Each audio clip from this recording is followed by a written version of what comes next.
So hello students, so in this class I am going to explain about the effect of temperature on reaction rate.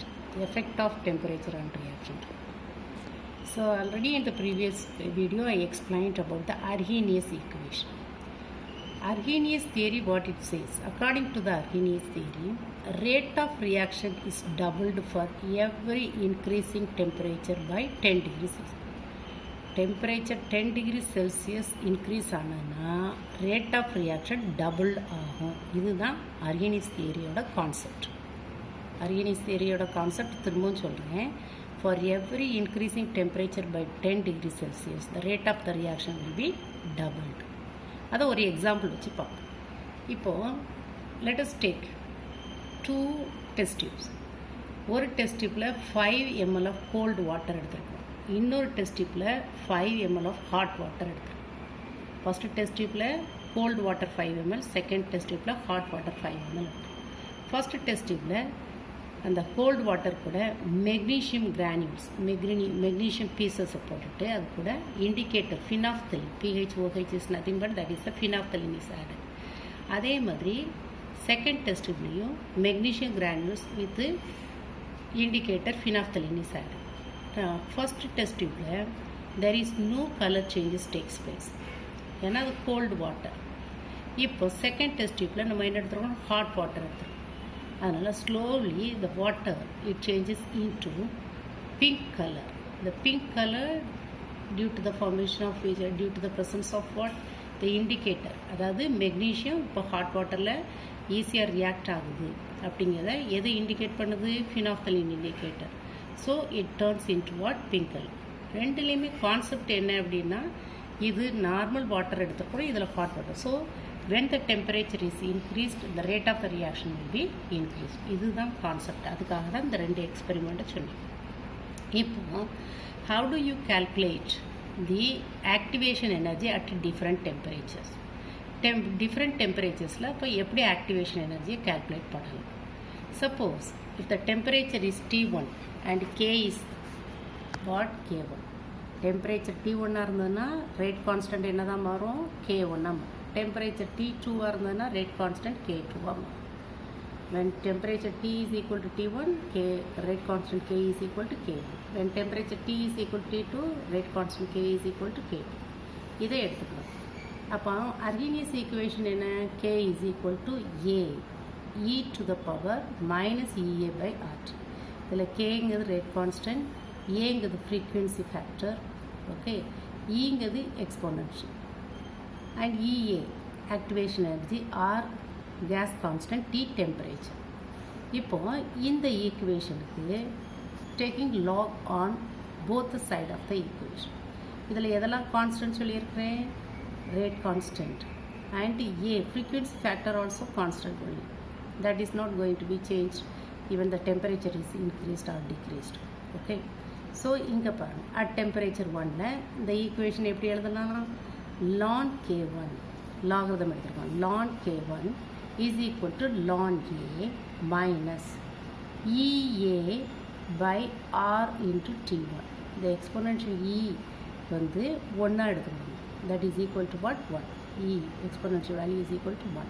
அதனால் ln A minus EA by R into Tக்கு பதிலாக என்ன பண்ணுறோம், T1. அதே மாதிரி temperature T2ல் ln K2 is equal to ln A minus EA by R into T2. Tக்கு பதிலாக T2 பண்ணுறோம். So இது first equation, இது செகண்ட் ஈக்குவேஷன். இப்போ subtract the second equation from the first one. அப்போ எப்படி எழுதலாம், ln K2 ரெண்டையும் நம்ம மைனஸ் பண்ண போகிறோம். 2லேருந்து 1 மைனஸ் பண்ணுறோம். அப்போ ln K2 லெஃப்டில் என்ன இருக்குதுன்னு பாருங்கள், ln K2 minus what, ln K1 is equal to ln A ரெண்டுக்குள்ளேயும் காமனாக இருக்குது. அப்போ அது கேன்சல் ஆகும், அதை எடுக்க வேணும். அப்போ இங்கே என்ன இருக்குது, minus EA by R into T2 minus minus of minus EA by RT1. அதனால தான் இங்கே ப்ளஸ் போட்டோம். இந்த ப்ளஸ் எப்படி வந்ததுன்னு புரிஞ்சதான், நம்ம 2லேருந்து 1 மைனஸ் பண்ணுறோம். அப்போ இந்த 2லேருந்து 1 மைனஸ் வந்து ஏற்கனவே ஒரு மைனஸ் இருக்குது, இங்கே ஒரு minus of minus, that becomes what, plus EA by RT1. இல்லை அப்படின்னா இதை எப்படி எழுதலாம்? ln K2/K1 is equal to இந்த ஆக்டிவேஷன் எனர்ஜி வெளியில் எடுங்க, EA/R. EA activation energy R ரெண்டுலேயும் காமனாக அதனால் அதை ரெண்டையும் நம்ம வெளியில் எடுத்துட்டு டெம்பரேச்சரை மட்டும் வேரியேஷனில் கொண்டு வரும். எப்படி? 1/T1 minus 1/T2. இல்லை அப்படின்னா இந்த லான் பதிலாக, லான்னா என்னன்னு சொல்லியிருக்கேன்? 2.303 லான் பதிலாக அதோட வேல்யூ போடுங்க, 2.303 லாக் K2/K1. இந்த ஈக்குவேஷனுக்கு அடுத்த ஸ்டெப் இது, K2/K1 is equal to EA/R. இப்போ இதை 1/T1 மைனஸ் 1/T2 எப்படி எழுதலாம்? T2 minus T1/T1 into T2. So இல்லை அப்படின்னா இதை இன்னும் கொஞ்சம் சிம்பிளிஃபை பண்ணுறோம். எப்படி பண்ணுறோம்? இந்த லாக் K2/K1 மட்டும் வச்சுட்டு 2.303 எங்கே கொண்டு போகிறோம்? Right side. அப்போ ரைட் சைடு போனதுன்னா அது எங்கே வந்துடும்? டினாமினேட்டர் வந்துடும். So EA/2.303R into T2 minus T1 divided by T1 into T2. சரிதானா? இப்போ இதுதான் எனக்கு this is the formula to calculate the activation energy at a different temperature. இந்த ஈக்குவேஷன் வச்சு நம்ம என்ன கண்டுபிடிக்கலாம்? Activation energy at different temperatures கண்டுபிடிக்கலாம். அதுக்கு ஒரு எக்ஸாம்பிள் கொடுப்போம். ஸோ இந்த rate constant of the reaction at 400 Kelvin and 200 Kelvin are 0.04 and 0.02. அதாவது 400 Kelvinல 0.04 is the rate constant, 200 Kelvinல 0.02 is the rate constant. அப்போ எப்படி எடுக்கலாம்? T2 400 Kelvin எடுத்தோம்னா K2 எவ்வளவு? 0.04%. அதே மாதிரி T1 வந்து நமக்கு 200 Kelvin எடுத்தோம்னா K1 எவ்வளவு? 0.02%.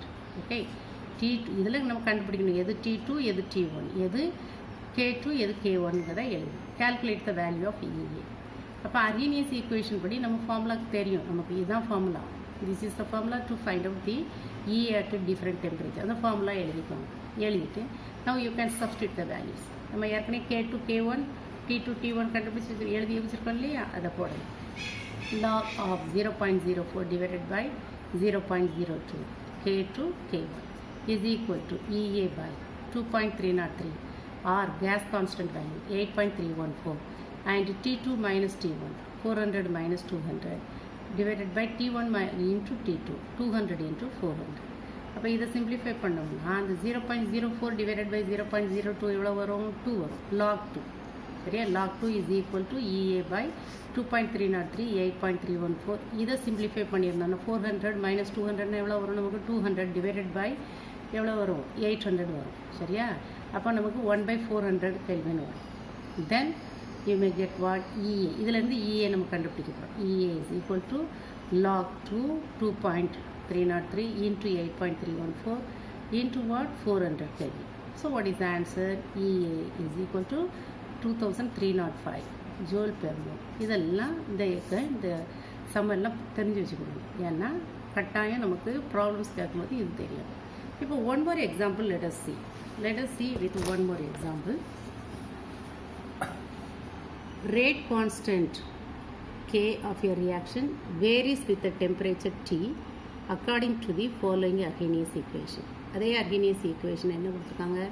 log K is equal to log A minus EA by 2.303 or 1/T கொடுத்துருக்கோம். Where EA is the activation energy when a graph plotted for log K versus 1/T. log K எங்கே எடுக்கணும்? Y ஆக்சிஸில் எடுக்கணும். Temperature 1/T எங்கே எடுக்கணும்? X ஆக்சிஸில் எடுக்கணும். ஒரு straight line, a straight line with a slope of minus 4000 Kelvin is obtained. Calculate the activation energy.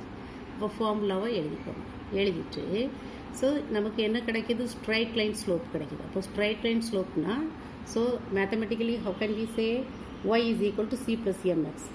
அந்த formula எடுத்துருக்கோம். சரியா? y is equal to c plus mx அந்த ஸ்லோப்போட வேல்யூ எடுத்துருக்கோம். இதிலேருந்து எம்மோட வேல்யூ எவ்வளவு அப்படின்னு பார்ப்போம். m is equal to what? EA minus EA by 2.303 R. இந்த ஸ்லோப்போட வேல்யூ தான் மைனஸ் EA. நெகட்டிவ் ஸ்லோப் கிடைக்கும். இந்த நெகட்டிவ் ஸ்லோப்போட வேல்யூ தான் மைனஸ் EA by 2.303 R. அப்போ EA is equal to what? Activation energy minus 2.303 R into M. அதை simplify பண்ணிங்கன்னா you may get what 76.